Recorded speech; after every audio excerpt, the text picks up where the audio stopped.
Becky. Yeah. He has straightened his life around and if it wasn't for this woman right now, baby would have been gone years ago. It had been dead or back in the pen. Well, I'll tell you, he straightened out for her. And I love her dearly for that. Well, he told me one time that he walked in Kmart early in the morning. You know how they put the TVs stacked up and have one playing? Well, it was 14 TVs stacked up and one on top playing. Well, at the end of the day, the TV that was playing was sitting on the floor, and baby had walked out the door with the other 14. I asked him how he done it. He says, well, Cannonball just put it on my shoulder, hit my invisible button, walked out. That's exactly right, the invisible button. But of course, doing this during the years that he does stuff like this, he got caught several times, but he got away with a lot more than he got caught. And I know Farrell's going to get this going here in a minute. There it is. It's a volume on there, Farrell. Nashville division of the Southland KMA. Our destination is a suburban Kroger store in Hendersonville, Tennessee. That store, if our plan goes smoothly, will be led by our passenger Roddy Sexton, a convicted shoplifter who, during his 7-year career as a professional thief, took the Kroger company for an estimated $2 million. Sexton's rap sheet lists 23 arrests, including charges for shoplifting, concealing stolen property, fraud, swindle, possession of narcotics equipment, and grand larceny. 16 of these 23 arrests resulted from shoplifting at Kroger. Sexton is now out of prison, married and working. His story finally came to a happy ending. Today he's straight, and he's agreed to cooperate with Kroger security to demonstrate how quickly and inconspicuously a professional shoplifter can hit one of our stores for $50, $60, even $100 in just one trip. The store manager has been told of our plan just moments earlier. The store employees know nothing about it. The question is, will one of them catch Roddy Sexton in the act? Several years back, I had some surgery, and the side effects of that surgery required that I have narcotics, and I was prescribed those for about 18 months by a physician. And all of a sudden, he stopped prescribing it, and my symptoms persisted, and I had a friend that was a pharmaceutical salesman that lived right across from me there, and if he'd give me this or cold remedies or something for my stomach, one thing or another, he just hit on the right thing for, that. And I just, really and truly, it subsided all the symptoms that I was having. It made me high too. I just, I couldn't believe it. I just kind of really hooked on it real soon. Probably physically it was the best I'd felt in years. And I just, that was it. And I stole to support that drug habit. After that, I started buying on the street. And I had, from most of the time, around a $300 a day drug habit.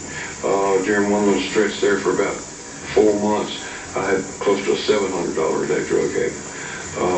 Well, I like to get in and out of the store fast, but I'm basically a slow-moving person. Amen. But I walk directly in and get a buggy. And in the store that I go into on a regular basis, I know exactly where to go to and what aisle to pick up the cereal and whatnot that I used to build my little thing there. So I just go right on in. Most of the time, I wore a 3-piece suit and just tried to look like a everyday businessman, and they're going in there to pick up something. And when I walked out, I wanted to look like the man that went in and they didn't have it. And just walk right back out, I would start in the morning, sometimes as early as 7 o'clock, and I'd go till about 9 or 10 o'clock at night. And I would get enough for a shot of dope, and I would go sell it. And then I'd get enough for another shot, and I'd go sell it. And sometimes, I think I could go in probably 2 stores an hour during the course of the day. So I'd go in maybe 24 Kroger stores on that day. Meat is the most expensive, best packaged, easiest thing to steal. My drug dealer would get as much as $1,000 at a time from me. And then there were about 50 families out there, just everyday folks, that I'd just sell it to for half price. About 85% of them knew I was stealing it. There's about some little old ladies and people like that I told them made up some wild tale about working profit control or something. And I don't know what it was, but I sold it to them too. They're just sweet little ladies, and I didn't want to tell them I steal it. People ask for the Kroger meat by name because, it's got that little quarter-inch trim and comes packaged real good. It's real convenient to shoplift the way they package. They package their meat convenient for shoplifters.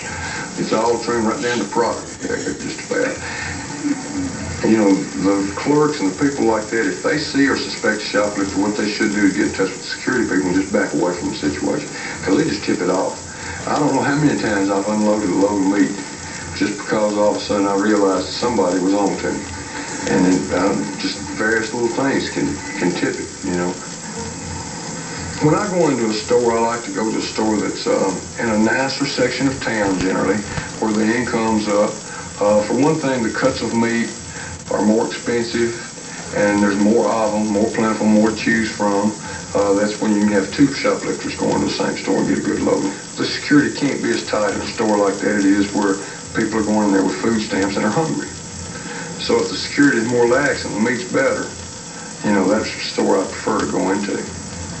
Like I say, I'm dressed, decent, and people really don't look at you. They just don't look at you. I would get something around my legs every time. About 2/3 of the time, I'd put something around my waist also. But occasionally, if I just wanted to get something quick and get in and get out and get one item, then I'd go in and just stick it down the waist of my pants. But basically, I wanted to get a load if I was in there. I saw one time they had a whole house out in the middle of an aisle, big cardboard house full of potato chips, and 5 people could hide behind it. And if you get a situation where you've got a blind like that in front of you, and you can put a wall behind you somewhere, then you've got just to look at on both sides right there. And if you can get a spot that's blind there too, you really just have to look at one spot, and you can pull your card in beside of you and between you and that way, so they don't just get a dead stone good look at you as soon as they turn the corner. They have to focus a minute. And if all you're doing is looking to see if they're looking at you, so before they can focus, you don't really have to focus. Any kind of movement's going to make you stop what you're doing.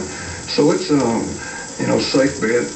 The clerks, those people tip you off when if they catch you doing something, or if they're suspicious, boy, you'll know it, because they can't hide it. They get nervous and they start running around and peeping at you and all that.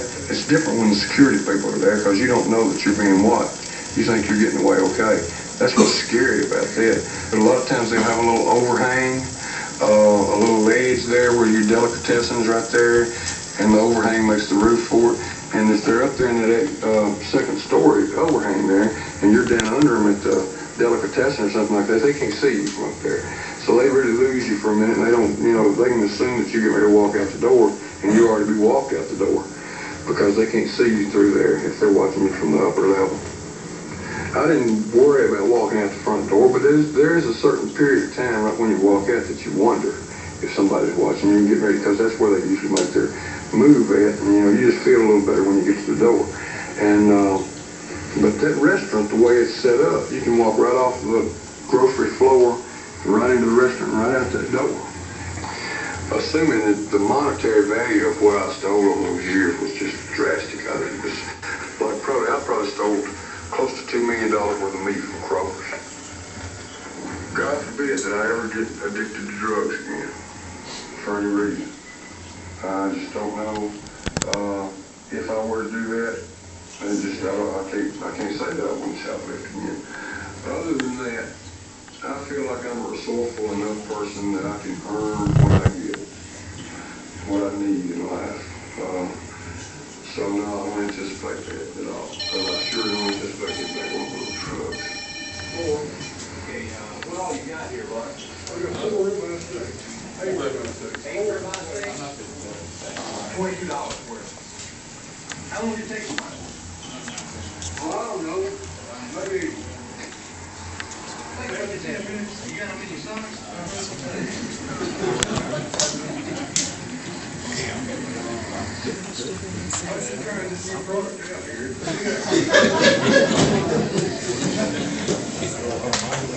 That's it. My baby.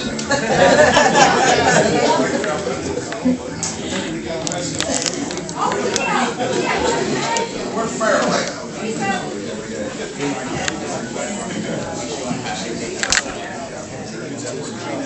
Thank you, Farrell. Ladies and gentlemen, there's something I would like to add to what Cannonball